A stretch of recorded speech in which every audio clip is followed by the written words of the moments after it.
ചാരപ്രവൃത്തി നടത്തിയ CRPF ഉദ്യോഗസ്ഥരെ arrest ചെയ്ത് NIA. 2023 മുതൽ പാകിസ്ഥാൻ ഇന്റലിജൻസ് ഓഫീസർമാരുമായി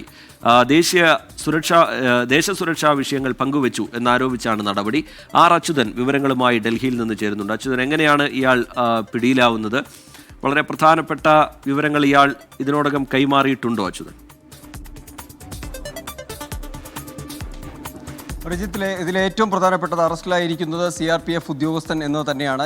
ഇയാൾ 2023 മുതൽ പാകിസ്ഥാൻ ഇന്റലിജൻസ് ഓഫീസർമാരുമായി ഈ ദേശസുരക്ഷയുമായി ബന്ധപ്പെട്ടിട്ടുള്ള തന്ത്രപ്രധാനമായ വിവരങ്ങൾ പങ്കുവച്ചു എന്നാണ് ഇപ്പോൾ NIA കണ്ടെത്തിയിരിക്കുന്നത്. ഈ കണ്ടെത്തലിനെ തുടർന്നാണ് ഈ CRPF ഉദ്യോഗസ്ഥനായ മോത്തിറാം എന്ന് പറയുന്ന ഈ വ്യക്തിയെ NIA ഇപ്പോൾ അറസ്റ്റ് ചെയ്തിരിക്കുന്നത്. ഇദ്ദേഹത്തെ പട്ടിയാലയിലെ പ്രത്യേക കോടതിയിൽ ഹാജരാക്കുകയും ജൂൺ 6 വരെ ഇദ്ദേഹത്തെ NIA കസ്റ്റഡിയിൽ ഇപ്പോൾ വിട്ടിരിക്കുകയാണ്. കൂടുതൽ ചോദ്യം ചെയ്യലിനായിട്ടാണ് ഇപ്പോൾ കസ്റ്റഡിയിൽ വിട്ടിരിക്കുന്നത്. ഇദ്ദേഹം പാക് ഇന്റലിജൻസ് ഉദ്യോഗസ്ഥരിൽ നിന്ന് ഫണ്ട് അടക്കം കൈപ്പറ്റിയതായും NIA കണ്ടെത്തിയിട്ടുണ്ട്. എന്തായാലും നിലവിൽ ഈ തുടർ അന്വേഷണം ഇതുമായി ബന്ധപ്പെട്ട് പുരോഗമിക്കുകയാണ്. റിജിത്ത്, ശരി, പാകിസ്ഥാന് വേണ്ടി ചാരവൃത്തി നടത്തിയ CRPF ഉദ്യോഗസ്ഥനാണ് ഇപ്പോൾ NIA-യുടെ വലയിലായിരിക്കുന്നത്. 2023 മുതൽ ഇയാൾ പാകിസ്ഥാന് തന്ത്രപ്രധാനമായ ചില വിവരങ്ങൾ പങ്കുവച്ചിട്ടുണ്ട് എന്നാണ് NIA പറയുന്നത്. അതിൻ്റെ ഭാഗമായിട്ടാണ് നടപടി ഉണ്ടായിരിക്കുന്നത്.